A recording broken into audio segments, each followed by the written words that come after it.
नमस्ते दोस्तों, ओम नमः शिवाय, हर हर महादेव। तो दोस्तों आज हम लोग यात्रा करने वाले हैं राजगीर का, और बाइक से ही हम लोग राजगीर जा रहे हैं। तो देखिए अभी फल्गु नदी पार कर रहे हैं और देखिए हम लोग मानपुर में इन कर चुके हैं। ये देखिए मानपुर का टाउन है। गया से जैसे ही आप लोग फल्गु नदी पार कीजिएगा तो मानपुर आइएगा, और कुछ मानपुर में इस तरह का भीड़ भाड़ है दोस्तों। और आगे जाके हम लोग को चौक पार करके और फिर मेन रोड धरना पड़ेगा। ठीक है दोस्तों, चलते हैं आगे। यहाँ से आप लोग हिसुआ, नवादा, बिहार शरीफ, राजगीर सभी जगह यहाँ से बस मिलती है दोस्तों। तो जब भी आपको कहीं जाना हो तो यहाँ से बस आप कर सकते हैं। ठीक है दोस्तों।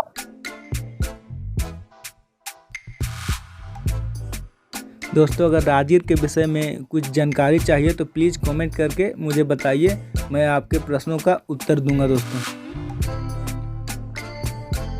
दोस्तों अगर आप मेरे चैनल पर नए हैं तो प्लीज़ मेरे चैनल को सब्सक्राइब कीजिए, लाइक कीजिए, क्योंकि लाइक करने और सब्सक्राइब करने पैसा लगता नहीं है, लेकिन इससे मुझे मोटिवेशन मिलेगा, मैं आगे और भी अच्छी तरह से अपने काम करूँगा। तो प्लीज़ दोस्तों मेरे चैनल को सपोर्ट करें। ठीक है दोस्तों, चलते हैं आगे।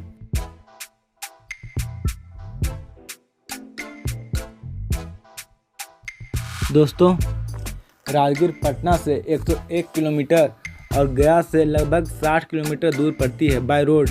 और हम लोग गया से जा रहे हैं बाय रोड, तो 60 किलोमीटर दूर पड़ेगी हम लोग को।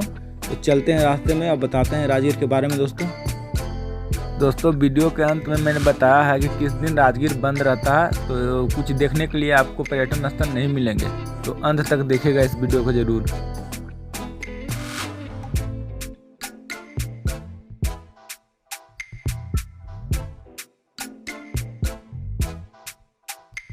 प्राचीन काल में दोस्तों राजगीर जो था बहुत ही शक्तिशाली साम्राज्य था, और पूरे मगध साम्राज्य की राजधानी राजगीर होती थी।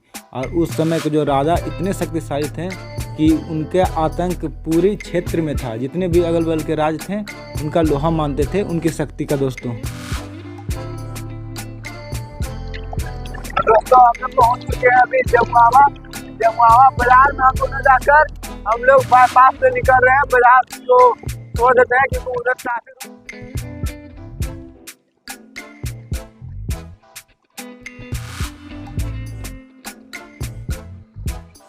तो दोस्तों हम लोग रास्ते में ही हैं। अब यहाँ से राजगीर पड़ते हैं मात्र 25 किलोमीटर। और यहाँ पर देखिए भगवान गौतम बुद्ध की बहुत बड़ी प्रतिमा है, बहुत सारी प्रतिमा है यहाँ पर, मैं दिखाऊंगा आपको। देखिए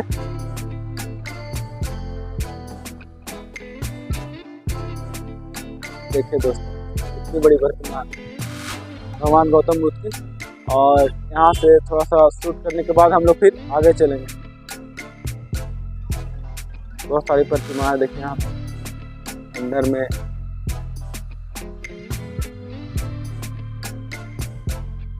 देखिए दोस्तों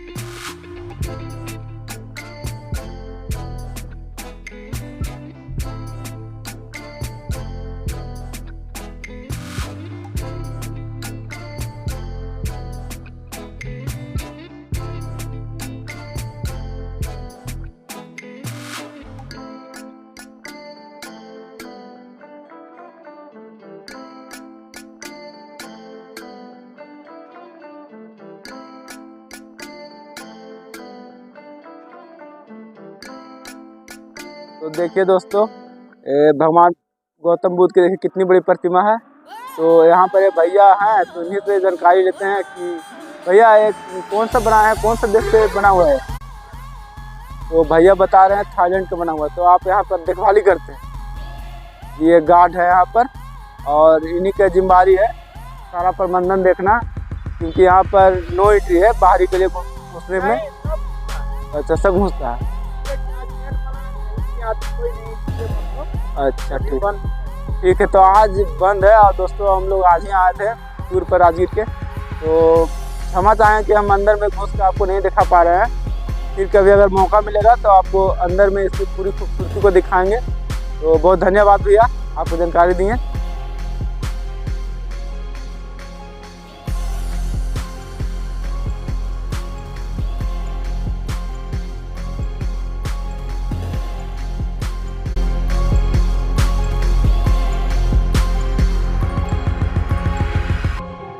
दोस्तों जरासंध जो मगध के राजा थे राजगीर के, वो इतने शक्तिशाली थे कि भगवान कृष्ण को भी उनके चलते अपनी राजधानी बदलनी पड़ी थी दोस्तों, और भगवान द्वारिका चले गए। दोस्तों क्या आप जानते हैं कि पुराने ज़माने में राजगीर के बहुत सारे नाम थे। जैसे मेरी जानकारी में है, इसे बसुमती भी बोला जाता था, बृहद्रथपुर बोला जाता था। जो जरासंध के पिताजी थे उनका नाम था बृहद्रथ, उनके नाम पर ही था बृहद्रथपुर। फिर गिरिब्रज भी बोला जाता था और राजगृह, लेकिन अभी के समय में वर्तमान समय में इसे बोला जाता है राजगीर।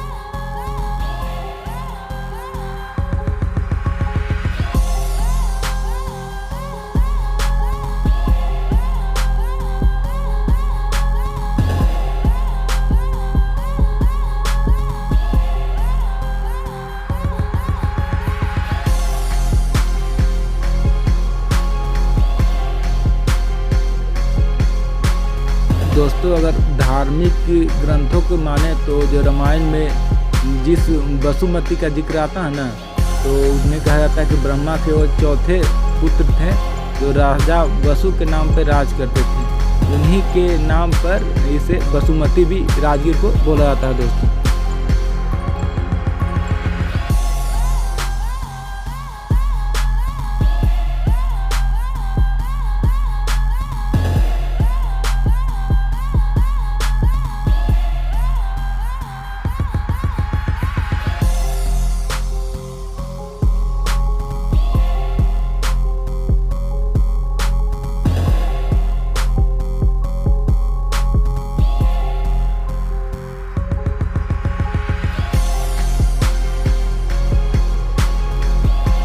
और दोस्तों जो गिरिब्रज नाम है, क्योंकि हम लोग जानते हैं गिरनार पहाड़ जानते हैं ना, उसी के नाम पर गिरिब्रज।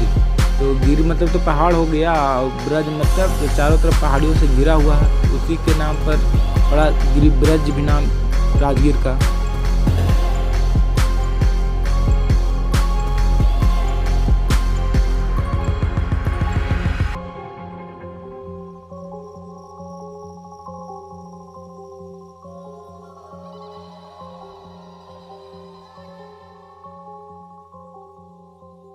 और दोस्तों राजगीर तो साफ पता चल रहा है कि जहाँ राजाओं का घर है उसे ही राजगीर कहते हैं। ठीक है दोस्तों, अब चलते हैं आगे।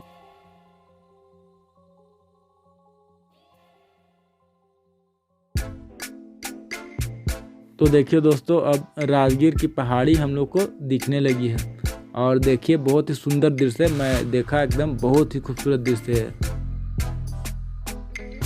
दोस्तों। अगर प्राचीन राजाओं को देखा जाए तो राजगीर के प्रथम राजा बसुमती हुए, फिर उनके पुत्र कुशाग्र हो गए, फिर हम लोग की जानकारी में जरासंध हुए, फिर बिंबिसार, अजातशत्रु, और अंत में दोस्तों जब अशोक आए तो उन चंद्रगुप्त मौर्य समाज के राजा बन गए और पाटलिपुत्र हो गई राजधानी दोस्तों।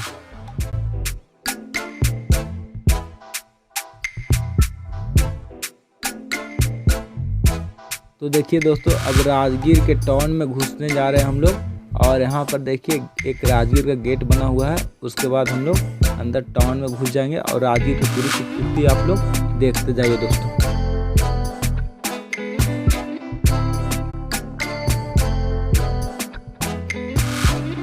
पूरा राजगीर दोस्तों खूबसूरत पहाड़ियों से घिरा हुआ है। चारों तरफ देखिएगा तो पहाड़ी नजर आएगी आपको।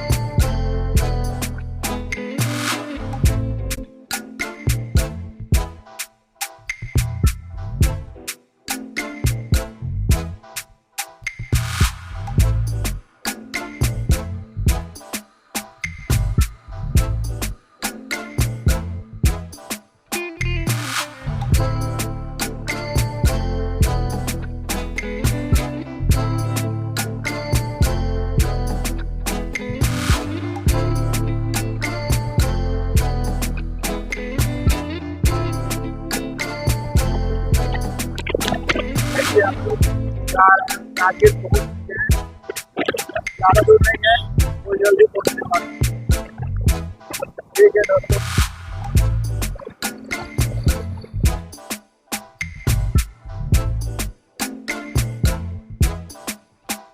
दोस्तों इस चौक से उस तरफ जो विश्व शांति स्तूप है उस तरफ जाने का रास्ता है, लेकिन हम लोग अभी चलेंगे ब्रह्मा कुंड होते हुए मेन टाउन में जो राजगीर का होता है। दोस्तों देखिए दोस्तों, यहाँ पर बौद्ध लामाओं का संख्या बहुत ज़्यादा है, हमेशा गाइड के रूप में यहाँ मौजूद रहते हैं। और जो भी टूरिस्ट आते हैं जिस देश में, जैसे थाईलैंड हो, वियतनाम हो, चाइना हो, जापान हो, जो भी भगवान बुद्ध ने जहाँ जहाँ उपदेश दिया, तो यहाँ पर बहुत भिक्षु मौजूद रहते हैं। दोस्तों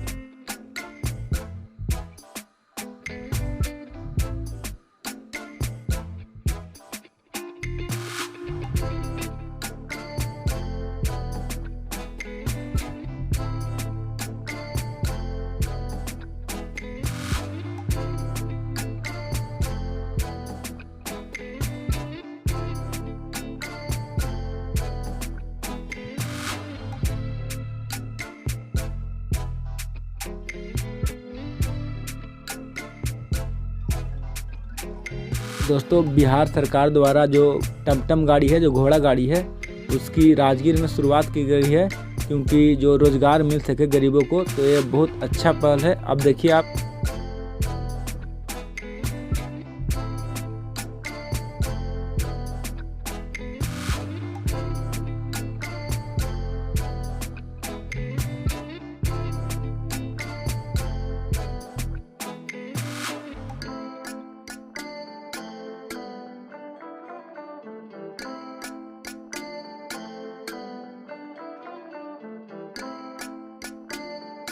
तो ये बहुत बड़ा ही और बहुत सुंदर ही एक गुरुद्वारा है। मैंने इसका तस्वीर लिया था दोस्तों, और देखा भी था नज़दीक से। बहुत ही सुंदर गुरुद्वारा है ये। और कहा जाता है दोस्तों कि 1506 में गुरु नानक साहब जी यहाँ आए थे और रुके थे, और इसलिए गुरुद्वारा जो है बहुत महत्वपूर्ण हो जाता है सिखों के लिए। दोस्तों तो जो भी सिख भाई हैं इस गुरुद्वारे का दर्शन जरूर करें।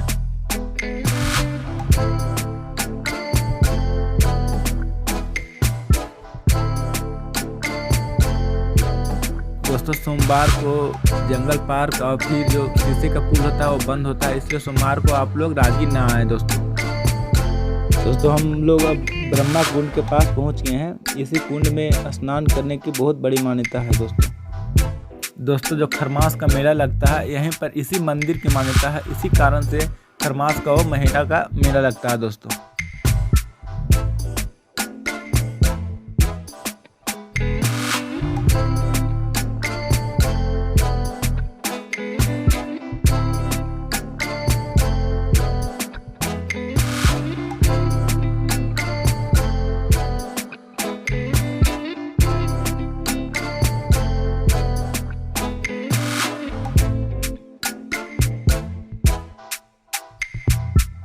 और यहीं पर खरमास का मेला भी लगता है दोस्तों, जो 1 महीना तक चलता है मेला।